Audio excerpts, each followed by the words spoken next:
প্রতিটা পিঠা হবে এরকম ফুলকো এবং ভিতরটা হবে নরম। হ্যালো সবাইকে, সবাই কেমন আছেন? আশা করছি সবাই ভালো আছেন। আজকে নতুন একটি রেসিপি নিয়ে চলে আসলাম। আজকের রেসিপিতে থাকছে ফুলকো তেলের পিঠা বা পোয়া পিঠা। এই পিঠাটি তৈরি করা খুবই সহজ, খেতে ভীষণ মজাদার। তবে অনেক সময় তেলের পিঠা ফোলে না বা শক্ত হয়ে যায়। যারা এই সমস্যায় ভোগেন তাদের জন্য আশা করছি এই রেসিপিটা অনেক উপকারে আসবে। তো চলুন কথা না বাড়িয়ে মূল রেসিপিতে চলে যাই। প্রথমে পিঠা তৈরির জন্য এখানে একটি মিক্সিং বোলে নিয়ে নিচ্ছি ১ কাপ পরিমাণ শুকনো চালের গুঁড়া। এখানে আমি বাজার থেকে কেনা শুকনো চালের গুঁড়াটা নিয়েছি। দিয়ে দিলাম 1/4 কাপ ময়দা। ময়দাটা দিলে পিঠাটা অনেক নরম হবে। দিয়ে দিচ্ছি 1/4 চা চামচ লবণ। এই পিঠাটা যাতে আরো বেশি সুস্বাদু হয়, এজন্য দিয়ে দিচ্ছি ২ টেবিল চামচ পরিমাণ গুঁড়া দুধ। গুঁড়া দুধটা দিলে পিঠাটা খেতে অনেক বেশি ভালো লাগবে। এজন্য আপনারাও চেষ্টা করবেন গুঁড়া দুধটা দেওয়ার। এখন সব শুকনো উপকরণগুলো খুব ভালোভাবে মিশিয়ে নিব। শুকনো উপকরণগুলো আগে থেকে মিশিয়ে নিলে ব্যাটার তৈরি করার সময় আর কোনো লাম্পস তৈরি হবে না। দিয়ে দিচ্ছি 1/2 কাপ পরিমাণ খেজুরের গুড়। গুড়টা আমি সামান্য জল দিয়ে গলিয়ে ঠান্ডা করে নিয়েছি। আপনারা চাইলে গ্রেট করেও দিতে পারেন। সেক্ষেত্রে গুড়টা গলতে একটু সময় লাগবে। সবকিছু মিশিয়ে নিলাম। এখন অল্প অল্প কুসুম গরম জল দিয়ে ব্যাটার তৈরি করে নেব। ব্যাটারের ঘনত্ব আমি পরে দেখিয়ে দিব। এখানে যেহেতু শুকনো চালের গুঁড়া নিয়েছি, সেজন্য কুসুম গরম জল দিয়েই ব্যাটারটি তৈরি করে নিতে হবে। আর অল্প অল্প করে জল দিতে হবে আর মিশিয়ে নিতে হবে। একবারে জল দিলে দেখা যাচ্ছে ব্যাটারটি অনেক বেশি পাতলা হয়ে যাবে। এই কারণে অল্প অল্প করে দিচ্ছি আর মিশিয়ে নিচ্ছি। মিশানো হয়ে গেলে বেশ কিছু সময় এভাবে ব্যাটারটিকে ফেটিয়ে নিতে হবে। তাহলে পিঠাগুলো অনেক সুন্দর ফুলবে।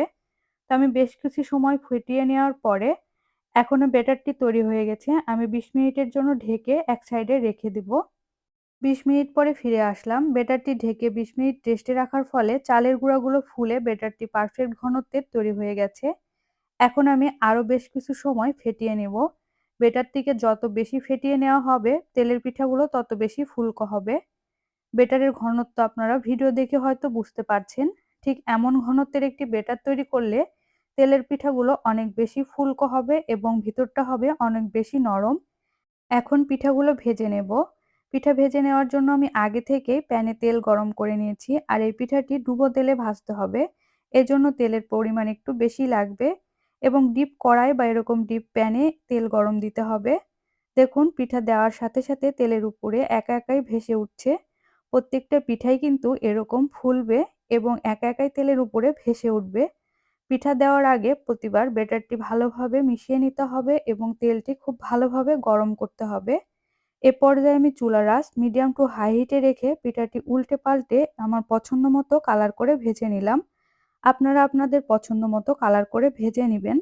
খেজুর গুড়ের পিঠা এমনিতেও সুন্দর একটি কালার আসে, তারপরেও আপনারা আপনাদের পছন্দ মতো কালার করে ভেজে নেবেন। আমি আরেকটি পিঠা দেখিয়ে দিচ্ছি। দেখুন এই পিঠাটিও খুব সুন্দরভাবে ফুলকো হয়েছে। তো প্রতিবার ব্যাটার তেলে দেওয়ার আগে অবশ্যই খুব ভালোভাবে মিশিয়ে নিতে হবে এবং তেলটাকে গরম করে নিতে হবে। তাহলে পিঠাগুলো সব এরকম ফুলকো হবে। আজকের আমি পিঠাগুলো খেজুরের গুড় দিয়ে তৈরি করলাম। আপনারা চাইলে চিনি দিয়েও একইভাবে তৈরি করতে পারেন। সব পিঠাগুলো আমার তৈরি হয়ে গেছে। এই পিঠাগুলো তৈরি করা দেখলেন তো কতটা সহজ, খেতেও কিন্তু ভীষণ মজাদার। আমার আজকের এই রেসিপিটা কেমন লাগলো কমেন্ট করে জানাবেন। যদি ভালো লেগে থাকে তাহলে আমার চ্যানেলটি সাবস্ক্রাইব করে আমার পাশেই থাকবেন। আর যদি ফেসবুক পেজ থেকে দেখে থাকেন পেজটিকে ফলো দিয়ে পাশে থাকবেন। আজকের মতো এই পর্যন্তই। সবাই ভালো থাকবেন, সুস্থ থাকবেন। দেখা হবে পরবর্তী ভিডিওতে।